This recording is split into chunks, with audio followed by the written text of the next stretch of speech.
2007 पासूनचा आहे संतभूमी संरक्षणाचा.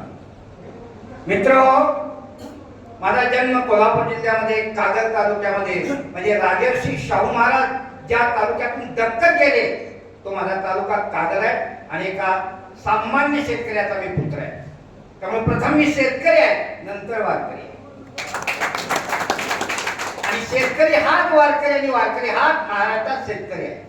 आणि तोच लढवय्या आहे हे विसरू नका.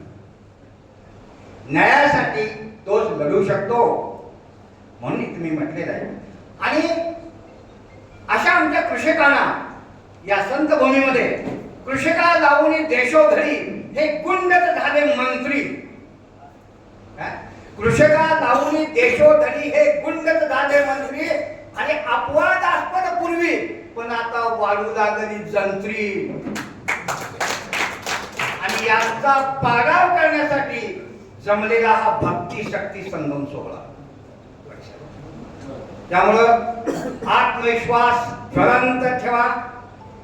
काही संत मंडळी नवीनही उपस्थित झालेले आहेत.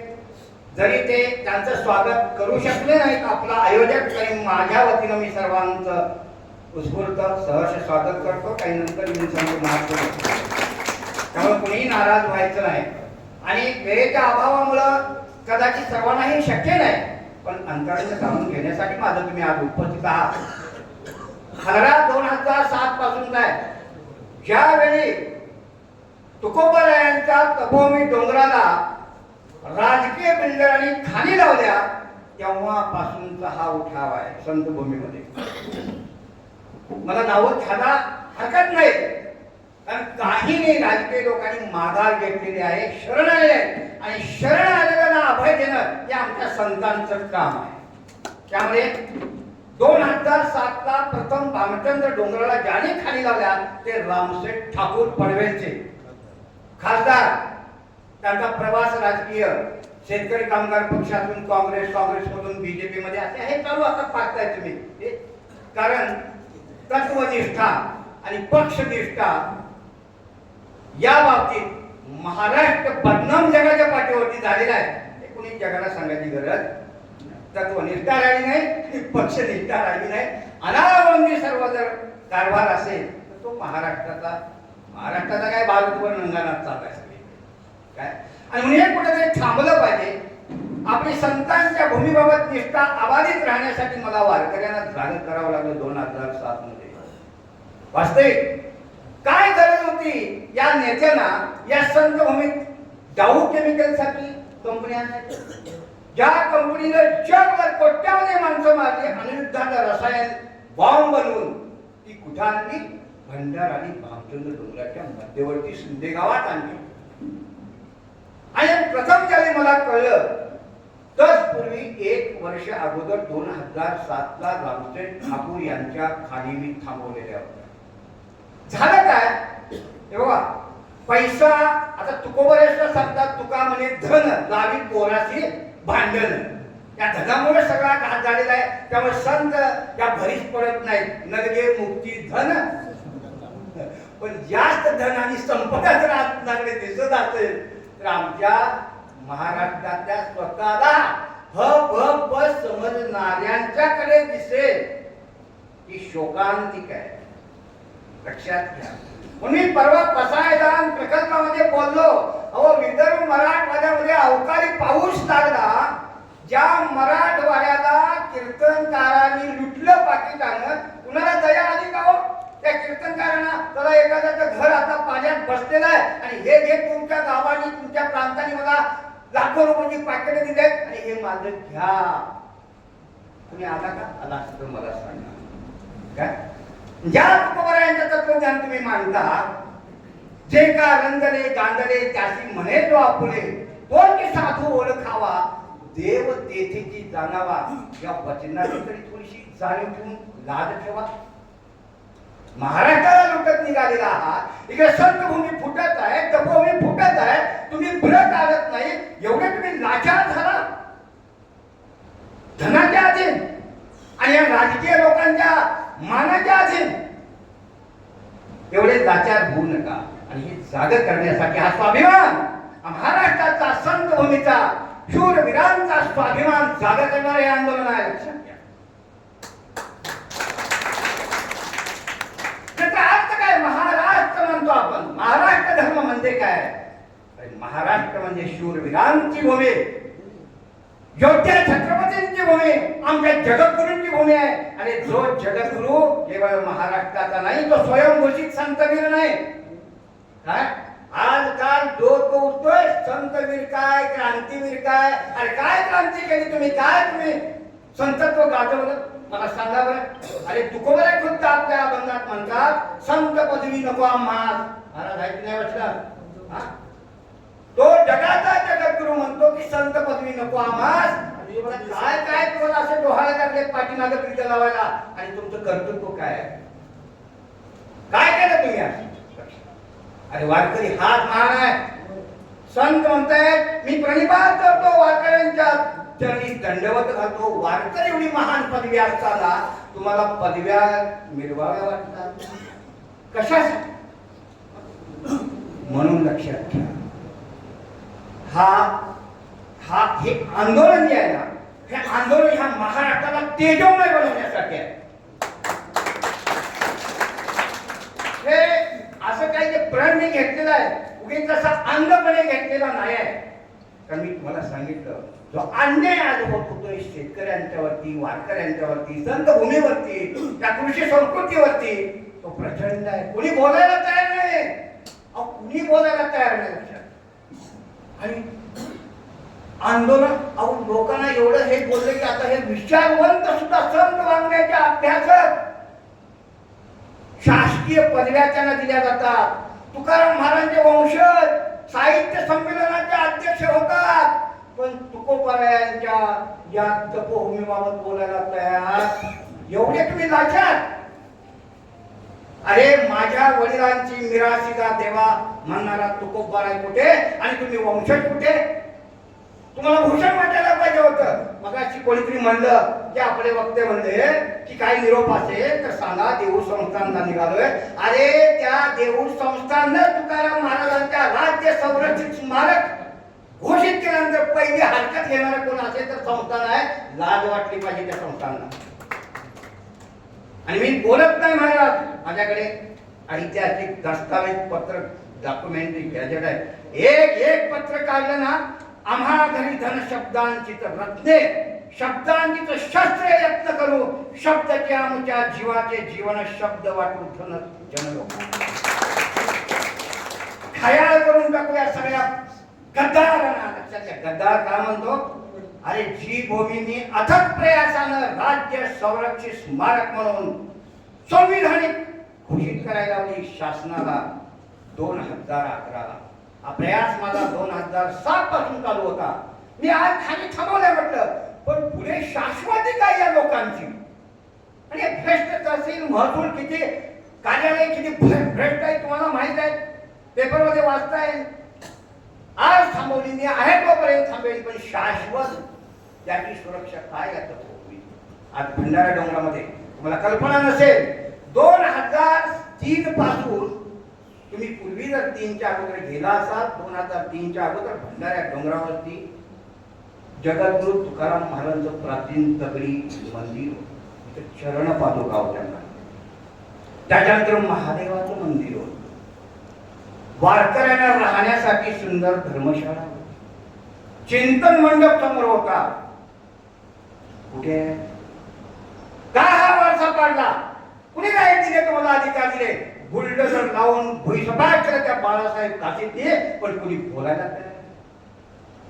तुम्हाला मंदिरच बांधायचं होतं ना, कुणी हरकत घेतली होती तुमच्या मंदिराला? दुसरी जागा होती ना, होती की नाही जागा? आज छत्रपती शिवरायांचा जन्म जिथे झाला शिवनेरीवरती, एखादा पैसेवाला धनिक बिल्डर मध्ये मी हे पाडून टाकतो, जुनं झालेलं आहे आणि नवीन आरसीसी बांधतो. तुम्ही मान्य करा? मान्य करा का? मग मला ह्याची उत्तरं दिली गेली पाहिजे. ही लढाई फार मोठी आहे, याची उत्तरं मला हवी आहेत. पुरातत्व खात्याने हे काम होतं की ह्या ज्या नोंदी आहेत त्या नोंदी सुरक्षित करणं, पण त्यांनीही काम केलं नाही. सगळ्यांचा धाबे जणांलेले आहेत. एक कुणी बोलायला माझ्या पुढे येत नाही ना, प्रशासकीय बोलू शकतो आणि माझा पराक्रम सगळ्यांना माहित आहे.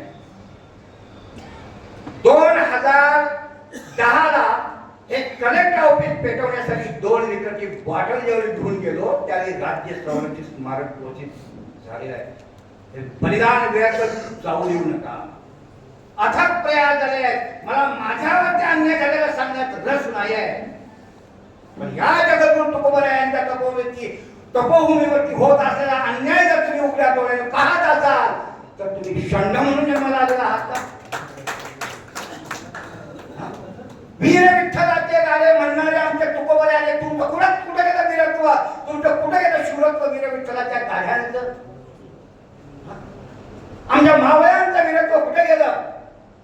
धनी कापडे चुकलं शूरत्व. हा कलंक पुसण्यासाठी ही सभा आहे. ही जी चिंतन बैठक आहे ही हा कलंक महाराष्ट्राचा पुसण्यासाठी आमच्या शेंडगे पाटलांना बबरुवान, मला वाटतं तो महाभारताचाच बबरुवान मला तरी वाटतो. बबरुवान गुलाला महाराज म्हणजे मी तुमच्याबरोबर आहे. संत भूमी संरक्षक संघर्ष समितीला अखिल भारतीय मराठा महासंघाचा पूर्ण पाठिंबा असेल म्हणजे आता हळूहळू यायला पुण्यामध्ये तत्पूर्वीही मला उल्लेख करावा लागेल की शिवसेनेनं पाठिंबा दिला. शिवसेना म्हणजे कुठली आणि प्रश्न निर्माण होईल काय नेत्यांनी करून टाकले. उठा बाबा हो उठा, हीच वेळ आहे उठावाची. म्हणून अशा तिथल्या अध्यक्षांनी पाठिंबा दिला म्हणजे लवकरच त्यांची भेटी होऊ शकते उद्धव ठाकरे साहेबांची आणि पत्रकार परिषद घेऊन असा पाठिंबा डिक्लेअर मुंबईत करतील किंवा पुण्यात करतील. पण मला कुणाचं वावलं नाही, कारण हे नेते सर्व पक्षी काय म्हणतात माझा जन्म वारकऱ्यांच्या घरात झालेला आहे. सगळ्याच पक्षात नेते आहेत. हा मग आता ही घडी परीक्षेची आहे. मग त्या प्रिय असणाऱ्या वारकऱ्यांची तपोभूमी फोडायला कोण कोण आहे तिथे त्याचा शोध आणि घेतला पाहिजे. लक्षात घ्या हा संघर्ष फार मोठा आहे. सर्व पक्षांना धुवून काढणारा आहे, त्यांची प्रतिभा सुद्धा उजळणारा आहे. म्हणून इथं सर्व पक्षीय कोणीतरी असाल तर पक्ष बाजूला ठेवा आणि वारकरी मुलाचा पुढे या. आणि हे नेते येतील आणि जातील आणि सत्ता येईल आणि जाईल. माझा तुकोबरा म्हणतोय अरे सत्ता संपत्ती राहील ठाईचे ठाई. ऐकले महाराज वचन, तुमची सत्ता आणि संपत्ती जिथल्या तिथे राहील. काळ फार प्रबल असतो, काळ तुम्हाला उघडं पाडल्याशिवाय ठेवणार नाही. आणि ती घडी आज महाराष्ट्रात आलेली आहे. आमच्या तुकोबराचं वचन आहे या रे हरिदासानो जिंकू कधी काळ. आणि काळ सलाम गुलाम तुकया घरी रावतो असा म्हणणार आमचा तुकाराम. तुकाराम नाम घेतात कापे यमाचा थरकाप उडणारा तुकाराम आज तुमच्या आमच्यामध्ये संसारलेला आहे. म्हणून तुम्ही इथं आलेले आहात. खऱ्या अर्थानं तुम्ही जे आज आलेला तुमच्यामध्ये तो तुकाराम संचारलेला आहे. असा जो म्हणेल विद्रोही तुकाराम. काय म्हणते मी आवडत नाही काय ना हा विद्रोह म्हटलं का. विद्रोह शब्द मध्यंतर नको. अरे काय नको, अन्यायाच्या विरुद्ध तो बंड करून उठतो तो विद्रोह असतो. आम्हाला आमचा जर न्याय हक्क मिळत नसेल आम्ही जर बंड करून उठत असो तर तुम्ही विद्रोह म्हणत असाल जरूर विद्रोही तुकाराम म्हणा किंवा विद्रोही तुकया भक्त म्हणा, आम्हाला भूषण आहे. म्हणून हा विद्रोही तुकाराम महाराष्ट्रात जागा झालेला आहे. ही नांदी आहे, परिवर्तनाची नांदी आहे. अहो भामचंद्र भंडाऱ्या डोंगराला सुरुंग लावून जानू यांनी नवक्रांतीला एक तेज दिलंय आमच्या. काय त्या अपराधी तरी गणना झालेले तर अपराधी आहेतच, पण त्यामध्ये ज्याळी खाली लावल्या त्या पनवेलच्या रामसेठ ठाकूरला उपरती झाली. त्या रामेश्वर भट्टाला कधी झाली तशी, तसा शरण गेला रामेश्वर तसा रामसेठ ठाकूर म्हणला या भामचंद्र डोंगराची जगद्गुरु संत श्रेष्ठ तुकाराम महाराजांची तपोभूमी जी काय ट्रस्ट आहे संस्था आहे जगद्गुरु संत तुकाराम महाराज साक्षात्कार भूमी सेवा ट्रस्ट स्थापनेली 2007 ला. त्या ट्रस्टीच्या मागणीनुसार हे दोन्ही डोंगर राज्य संरक्षित स्मारक म्हणून कायम राहावे असं स्वतः रामशेठ ठाकूरचे चिरंजीव त्यांनी पत्र दिलेले आहे शासनाकडे, त्यांच्यासाठी करावा. हे शरण येतात ना, त्यांचा आपण गौरव करायचा. आज त्याच डोंगरामध्ये कोण कोण आहेत? दिलीप डोंगरे, अशोक खांडेबराट. आता या पक्षांची नाव घेत नाही, तुम्हाला लाजून मान खाली घालावं लागेल म्हणून फक्त नाव आणि इथं आहे उपस्थित. लांडगे कोण आहेत तुम्हाला माहित आहे? ते लचके कोण करतात ते लांडगे आहेत. त्यामुळं पक्षाचा उल्लेख नको जगाला. हे पंचनामा होणारच आहे. आधार महिन्याला तुम्हाला सोडणार नाही. 7 बाले डिक्लेअर करणार आहे जाहीर. आणि कुणी कुणी पत्र दिली त्या राज्य संरक्षित स्मारक म्हणून घोषित केल्यानंतर हरकती कुणी घेतल्या त्यांची पत्र डिक्लेअर करणार आहे. निश्चिंतपणे राहा. हा लढा आपण जिंकलोय. कृष्ण काय म्हणतात? अरे हे मेले आपल्या करणीनं मेले, निमित्त हो आणि लढ. तसं हे आपल्या करणीनं दुष्ट करणीनं मेलेले आहे. आणि लढाईची कारण का जगापुढे कळलं पाहिजे कोण कोण लढाईला समोर आहे. तसे कळू देत ना. आमच्याशी युद्ध करायला निघाल्या संत भूमीच्या वारकऱ्यांची निष्ठावंतांची ही तपोभूमी बळकावायला निघालेली आहे. घशात घालायला निघाल्या तर बिल्डर ही पुढे आली पाहिजे. आणि महाराष्ट्र शासनाची जी काही धोरणं आहे वास्तविक या महाराष्ट्रात या पुण्यनगरी तर सांस्कृतिक राजधानी म्हणतो. या राजधानीत काय काय चाललेलं आहे?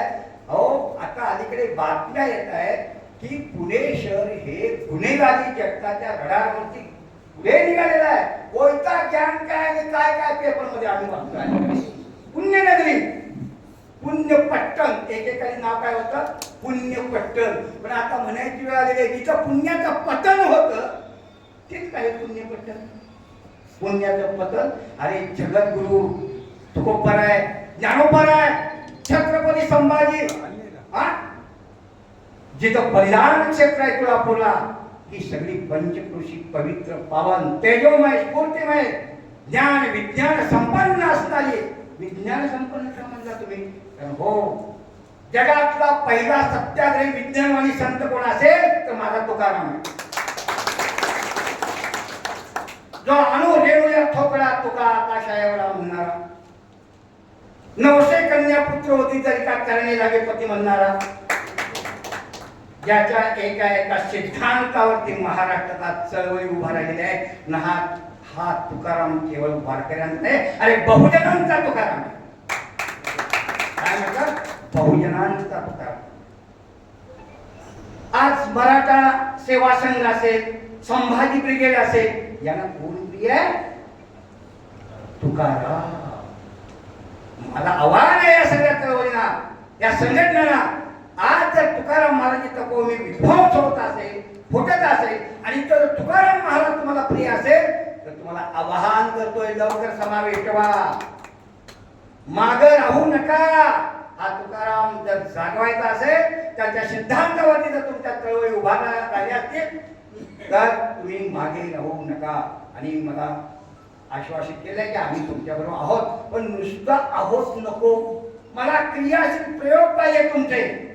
जसं भांडारकर प्राच्य विद्या इन्स्टिट्यूट फोडली, छत्रपती शिवरायांची बदनामी तिथून झाली, ते वाङ्मय तिथून दिलं गेलं म्हणून तुम्ही फोडली, तसं तुम्ही आज जी यंत्रणा आहे ती बेकायदेशीर आहे, एमआयडीसी आहे ती बेकायदेशीर आहे, तिच्या विरोध ज्यावेळी तुम्ही आक्रमक व्हाल, लढा, त्यावेळी मी नाव सार्थ समजेल. म्हणजे संभाजी ब्रिगेड असो, मराठा सेवा संघ असो, अखिल भारतीय मराठा महासंघ असो, हे कधी नाव सार्थ ठरतो जरी आपण काही कृतीशील प्रयोग करतो.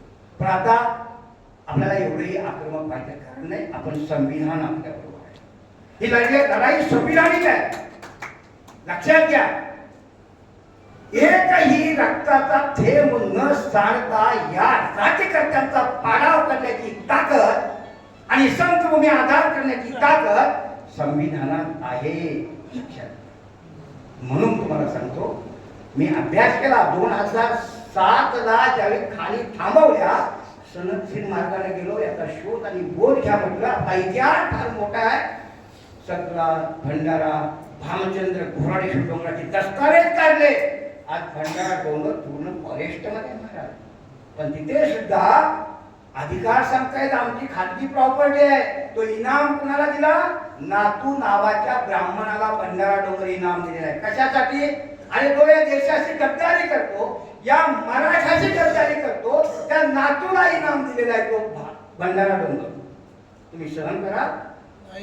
सहन करणार?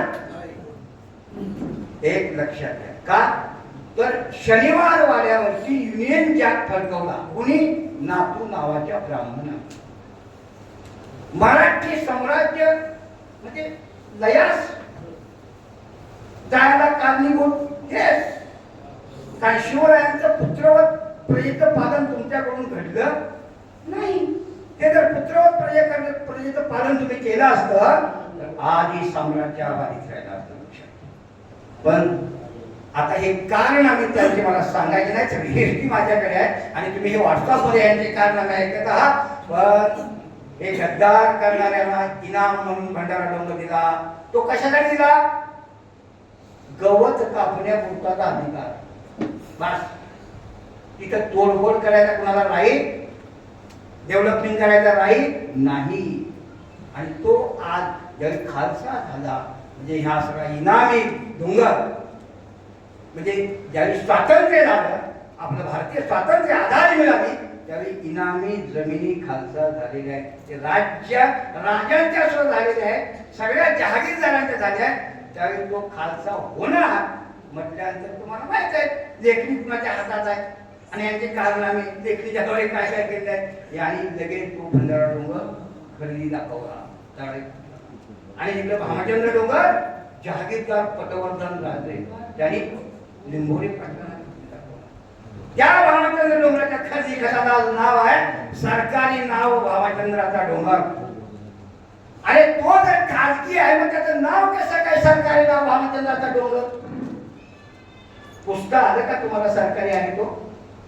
तसाच भंडारा डोंगर पूर्ण फॉरेस्ट मध्ये आहे. 2016ला भंडाऱ्याबाबत एक पत्र आहे प्रांताचं की सदर डोंगरातली खरेदी अनियमित आहे आणि ती वर्ग करण्यात यावी फॉरेस्टला. कारण आहेच फॉरेस्ट म्हणून सांगतो. ही लढाई चोपी करून ठेवलेली आहे. हे सगळं दस्तावेज गोळा करून मी तुम्हाला आम्ही आहे ती मग भूमी मागतोय. आम्हाला राज्यकर्त्यांच्याकडून कवडी सुद्धा नको.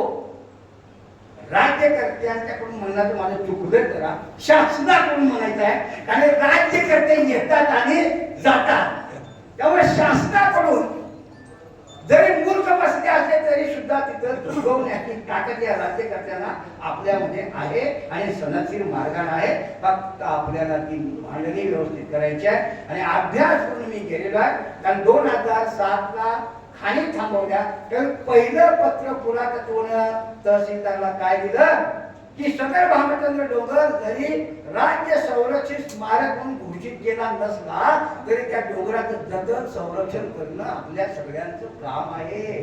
असं कोण म्हणतं? पुरातत्व विभाग तहसीलदारला बोलतं. तर मला तेवढा दुवा मिळाला. याचा अर्थ असा की राज्य संरक्षित स्मारक घोषित करण्याची प्रक्रिया काय आहे पाहिली पाहिजे. म्हणून मी डोंगराचा इतिहास काढला. 1880 साली जेम्स बर्गिस नावाचा जागतिक संशोधक विश्व फिरलेला आहे. विश्वभरचा प्राचीन त्यानं स्थळांचा अभ्यास केला आहे, त्या भारताचा अभ्यास केला आहे. त्याच्यामध्ये पुणे जिल्ह्यामध्ये चाकण पासून 12 किलोमीटर अंतरावरती भामचंद्र आहे. त्या भामचंद्राचं डिटेल वर्णन केलंय. तो दस्तावेज आज डेक्कन कॉलेज जागतिक विद्यापीठ पुण्याचे त्याच्यामध्ये उपलब्ध आहे. डिटेल वर्णन त्याच्यामध्ये तो म्हणतो भंडारा डोंगर हे भामचंद्राची टेकडी आहे आणि त्यावेळी एकसंध मापन होतं कारण सह्याद्रीचा अविभाज्य भाग आहे. अहो यांनी काय काय करण्यात आलं तुम्हाला माहित नाही. MIDC यांना त्या खोऱ्यात बसवायचे म्हणून यांनी इको सेन्सिटिव्ह झोन सुद्धा 10-12 किलोमीटर दूर ठेवला. भामचंद्र भंडारा सह्याद्रीचा अविभाज्य भाग आहे, शेवटचा भाग आहे. त्याच्यानंतर मग बाकीच्या टेकड्या पण भामचंद्र तरी अविभाज्य भाग आहे.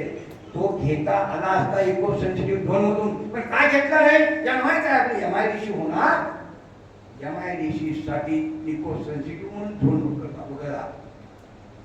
त्याच्यानंतर राज्य संरक्षित स्मारक म्हणून मी सांगितलं ना, ज्यावेळी पुरातत्वानं सांगितलं त्याचा शोध घेतला. खूप मोठे दस्तावेज महाराजांचा अवंतित ताईने म्हणून दाखवला. 15 दिवसामध्ये साक्षात्कार झाला, विठोबा भेटला निराकार, भावगिरी पाटाली वस्ती केली, जाणवृत्ती शिरावली परभणी. हा एक आपण घ्या पुरावा. महाराष्ट्र शासनाचा सांस्कृतिक दर्शनिका म्हणून जो ग्रंथ आहे त्या ग्रंथामध्ये उल्लेख आहे, याच लेण्यामध्ये बसून तुकाराम महाराजांनी साधना केली. त्या लेण्यांचा इतिहास आहे. 7 वाहन कालखंडामध्ये या लेण्या निर्माण झाल्या. बौद्धकालीन आहे, जैनकालीन आहे, संगम आहे, संस्कृतीचा आपल्या संगम आहे. हा तुम्ही पुसाय निघालेला हा आमचा वारकरी समत्व आहे. अरे समतेची जय ध्वजा फडकवी चला वारकरी, दाऊशी पाताळी गारुनी तांडव करतील वरी. ते तांडव केलेलं आहे. आणि परत तुम्हाला भामचंद्राच्या निमित्ताने तांडव पाहायचं असेल राज्यकर्त्यानो, पहा. माझ्यावर प्रेम करणारा सर्व समाज आहे, कारण मी एक साधू आहे. साधू कोणचे नीच पाहत नसतो. ते काय पाठीचे मार नाही. मी कुणाच्या तरी सांगण्यावर बोलायचं नाही बोलणार. अरे साधू आहे म्हणून राज्यकर्त्यावर हराम करावं. तुम्ही माझ्याबाबत मौन धारण केलेलं आहे, पण आता तोंड उघडावी लागतील, तुम्हाला बोलावं लागेल. इथं काय काय आहे जगापुढे मांडावं लागेल. त्या संविधानिक इतिहासानुसारच 2011ला राज्य संरक्षित स्मारक म्हणून भंडारा आणि भामचंद्रवर आधार केलेला आहे. मग आता गप का? राज्यकर्त्यावर गप का? तुम्ही बिल्डरांना पाठीशी घालताय, MIDCला पाठीशी घालताय. आम्ही नाही सांगितली होती MIDC तुम्हाला. या संदर्भात वाटोळा केला, तुम्ही नर्क केला. इंद्रायणीचा नर्क झालेला आहे. आणि तीर्थक्षेत्र विकास, आपल्या तीर्थक्षेत्र जाण्यासाठी योजना काय? अरे माझ्या भगिनींना सांगायचं, भगिनी नाही तुम्ही अपवादात्मक एकत्र आहे. भगिनींना सांगतो ती योजना येण्यापेक्षा त्या हरामखोर ज्यांनी योजना दिल्यात ना तीर्थक्षेत्रात पहिलं नेत्या नारवानी इंद्रायणी बुडवा, मी पाणी बनवतो आणि नंतर आम्हाला ते पैसे दे, तुझे 10-15 हजार ते तीर्थक्षेत्राला जाण्यासाठी. अरे तीर्थ ठेवली का तुम्ही पवित्र? इंद्रायणी ठेवली का पवित्र? सत्तेसाठी काय काय प्रलोभने दाखवणार तुम्ही? हा म्हणून तुम्हाला सांगतो, आम्ही अनेक सांगितली होती MIDC. महाराष्ट्र शासनाचं काम होतं की MIDC तर खोऱ्यात आणतोय आपण, संतभूमीच्या भंडारा भामचंद्राच्या पवित्र परिसरात आणतोय. याच्यामुळं हा परिसर बाधित होईल. हे तुम्हाला कळायला नको पाहिजे होतं. इंडस्ट्रीच्यामुळे किती वाटोळ झाले परिसर. तुम्ही कधी पुण्यावरून पंढरपूरला जाताना कुठलं कुरकुंभ का काय पाहिजे? कुरकुंभ MIDC जात असताना तुझ्या गाड्या पॅक असल्या आपण तरी सुद्धा तुम्हाला आत उग्र वाचले. तुम्ही भयानक काय कुरकुंभ हे तुम्हाला माहित नव्हतं असं MIDC पण. आणि त्या पवित्र भूमीत तुम्ही MIDC आणून ठेवली. काम नव्हतं तुमचं. इथं विचारलं गेलं पाहिजे होतं की काय बाधित तर होणार नाही आपल्या MIDC म्हणून. पण महाराज मला आज वाटतंय हे जाणीवपूर्वक त्यांनी केलं. हे संपूर्ण संपवायचा माझा आरोप आहे. हे षडयंत्र आहे. याच्या पाठीमागे माइंड कोण असेल तर ते शोधून काढलं पाहिजे. आणि वक्त्याने बरोबर बोललेले आहे. त्याचे कारण मी उदाहरण शेवटी सांगणार आहे. खरे तुकाराम महाराज जे शत्रू आहे त्या शत्रूंची ही काम आहे. ते शत्रू आधी संपलेले नाही आणि त्यांचं हे माइंड आहे की ज्ञानोबा तुकोबांनी समता मांडला, समता समाप्त करायची ही विषमतावाद्यांची कारस्थान आहे.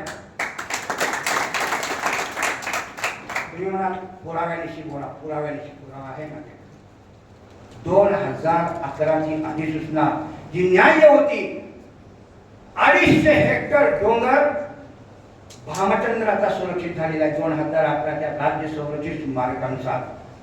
त्याचप्रमाणे 259 हेक्टर डोंगर भंडारा डोंगर राज्य संरक्षित स्मारक अधिसूचना संरक्षित झालेला आहे. आणि महाराष्ट्र शासनाने 2011ला घोषित केलेली आहे नकाशासह. काही पुस्तिका मी तुकोबा संतभूमीच्या रणांगणात त्या पुस्तिकेत नकाशे दिलेले आहेत बघा. त्या अधिसूचनेनुसार डिक्लेअर केलेल्या जागेचे पायथ्यापासून 1000 फूट म्हणजे 300 मीटर नियमाप्रमाणे डोंगर संरक्षित आहेत आणि डोंगराच्या पायथ्यालाच एमआयडीसी आणलेला आहे. डोंगराचा पायथ्याच तोडला जात आहे. इकडून बिल्डर हातला चढवत आहेत, इकडून एमआयडीसी हातला चढवते. म्हणजे तुकोबांची तपोमी तुम्हाला संपवायचंय हे नक्की कारस्थान आहेत आणि यांच्या पाठीमागे हे सगळं षडयंत्र आहे. 2018 ही अधिसूचना कायमस्वरूपी लागू करावी, अध्यादेशात रूपांतर करावे म्हणून पुणे जिल्हा कार्यालयासमोर 5.5 महिने मी भजन आंदोलन केलं होतं. आपण संत साधू सदाशील मार्गाला जावं, शासन चित्तशुद्धी व्हावी.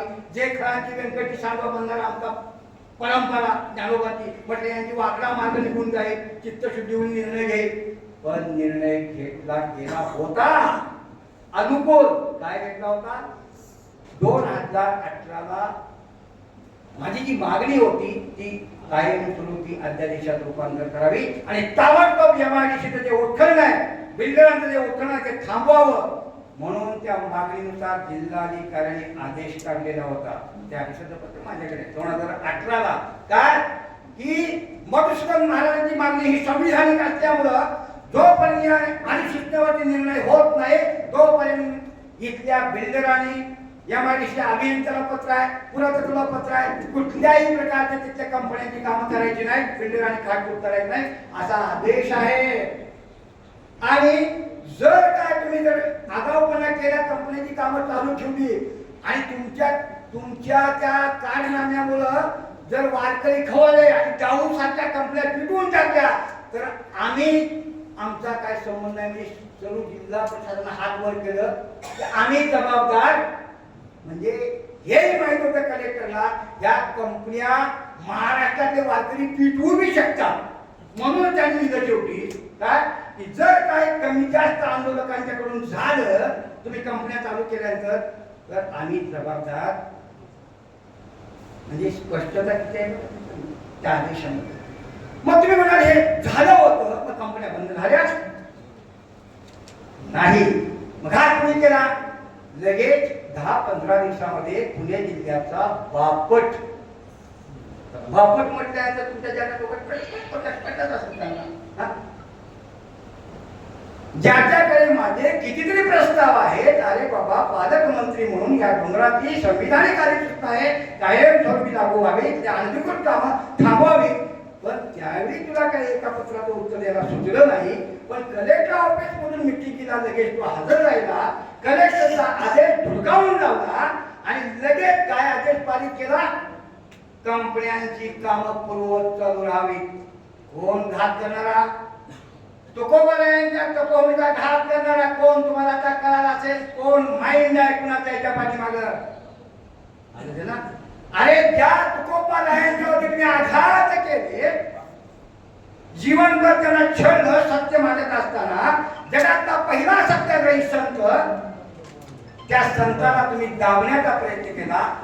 तेच माइंड आज काम करतं. मला मोक्ष करायचा आहे महाराष्ट्रात. त्या बापटाला काय अधिकार आहे हो? पूर्वत काम चालू करा. तू काय संविधानिक आहे? तुला काय संविधानाच्या झटाचा अभ्यास आहे तुला? हे मला तुकोबारायांच्या भाषेत बोलावं लागतं. तरी तुकोबारायांच्या शिव्या मी वापरत नाही बरं का. माझ्या रोमारोमात तुकाराम भिनलेला आहे. एक शिवी गाठ्यातली बाहेर काढली ना तुम्हाला ऐकण्याची सुद्धा राज्यकर्त्या हो झिंझिण्यातील डोक्यात अशा शिव्या तुकाराम महाराजांच्या गात्या काय आहे. आपल्याला काय वाटतं आम्ही शिकलो मग सभ्य मग कसं बोलायचं. ते तुकोबारायांच्या अभंगात सुद्धा काय ते गांधीची लंगोटी कोण म्हणत नाही, काशीची तिला मवाळता म्हणतात. जसा तसं बोला. अरे भले तरी देऊ हे राज्यकर्त्या हो, तुम्ही आमच्याशी जर सरळपणाने वागला तर आम्ही गांधीची लंगोटी फिरून द्यायला तयार. पण जर तुम्ही या संत ओबीसी नाटाळगिरी कराल तर उलटी पताका डोक्यात पडल्याशिवाय राहणार नाही. ती वेळ आता काठी काय आणि काठीला असणारी पताका सह काठी काय भले तरी देऊ गांधीजी लंगोटी नाटा जे माती हानो काठी हे मी मागं पुढे करून टाकले सगळे आपण महाराज. वास्तविक असं म्हणायला पाहिजे नाठाचे माती हानू काठी. नाठागिरी केला तर डोक्यात काठीच तुमच्या पडणार आहे. दाऊ पेटवली याच्यावरून तुमच्या आकडा जाग्यावर यायला पाहिजे बघा वारकरी काय करू शकतो. त्या डाऊ पेटवणारा लक्षात त्या वारकरीच आहे. पण काही वारकरी श्रेय घेऊन गेले पडून, सांगायला कोणी तयार नाही. जाऊ पेटवली, गेलो कंपनीच्या दारात, हजारो पोलिसांचा फौज पाठा, गावाला अटक झाली असती सगळ्या शिंदे गावाला. कंपनी पेटवणारा इथं आहे म्हटलं, पेटवली कंपनी, लिहा रिपोर्ट. PSI यांना माहितच होते. अहो डाव काय म्हणजे महाराज आंदोलन तुम्ही पेटवलंय, बसा आता प्रशस्त जागेत जाऊ. आता तुमची प्रशस्त जागा आम्हाला माहित आहे, येरवडा कारागृह जेल प्रशस्त जागा आहे यांची. अहो तिथं सुद्धा माझी काव्याची पत्र आहे, तिथं साक्षीला साखरचंद महाराज लोखंडे आहे, त्यांना मी पत्र दिलेलं आहे. त्या पत्रात मी उल्लेख केलेला आहे, अरे कारागृहाचे भैका दावितारे शंढानो सत्रक्षावे खर निर्दालुनी ब्रीदाटवा दंडानो. आमचं ऋषीमुनींचं ब्रीद घेतलं ना तुम्ही, इथे मिरवते ना, सत्रक्षणाय खल निग्रहणाय, तेच आमचं ही ब्रीद आहे. धर्माचे पालन करणे, पाखांड खंडन. त्यामुळे आम्हाला प्रशस्त जागेविषयी काय विशेष वाटत नाही. काय कारागृहाचे भय आम्हाला दाखवू नका. आणि कारागृह एवढा माझ्यासाठी विश्रामधाम आहे, पुढे विश्रामधाम असेल का? अहो बाहेर ठेवले रात्र दिना महायुद्धाचा प्रसंग, आंतरबाह्य जग आणि म्हणून त्याच्यापेक्षा कारागृह बरं नाही. पोलीस दारात संरक्षणासाठी, आत सुंदर थंडगार दगडी खोली आहे, काय वेळ टाइम टू टाइम खाणं आहे, याच्यापेक्षा काय पाहिजे. म्हणून मी माझी काव्य केली. काय कारागृह मधला गमे विश्रामधाम, निवांतकालीन सुखे गायन विजयी विठ्ठल नाम. निवांतकालीन विजयी, निवांतकालीन सुखे गायन विजयी विठ्ठल नाम. आणि विजय झालेला आहे, लढा, घाबरू नका. हा फकीर तुमच्या पाठीशी आणि संविधान तुमच्या पाठीशी. म्हणून जास्त बोलणं मला उचित वाटत आहे. मोठं महाभारत आहे. महाभारतच्या सारांशाने मी तुकोबा संतभूमीच्या रणांगणात, माझी काही जर आपण पुस्तिका आणल्या असतील तर कृपया इथं जमलेल्या नंतर प्रत्येक प्रत आपण देऊ, कुणी उठायचं नाही. तुकोबा संतभूमीच्या रणांगणात ती पुस्तिका घेतल्याशिवाय जायचं नाही. पुस्तिका आणलेल्या आहेत, त्यामध्ये तुम्हाला सगळा लढा कळेल. आपण जिंकलेलो आहे आणि पुढेही अशीच लढाई चालू राहणार आहे. आणि ही लढाई महाराष्ट्र ढवळून टाकणार आहे. महाराष्ट्र ढवळून टाकणार आहे, चिंतन मंथन करणार आहे. हा महाराष्ट्र संतांचा आहे, हा पाखांड्यांचा नाही. जे राजकारण पाखांडी घुसलेले आहेत, जे धर्माचं राजकारण पाखांडी, हा पाखांड्यांना परास्त करणारा तुकाराम जागा झालेला आहे, लक्षात घ्या. म्हणून हे संविधानिक झाले आहे.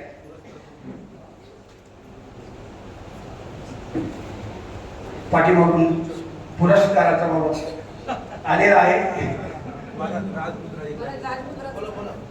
बोलायचं बोलणं अत्यंत आवश्यक आहे, अत्यंत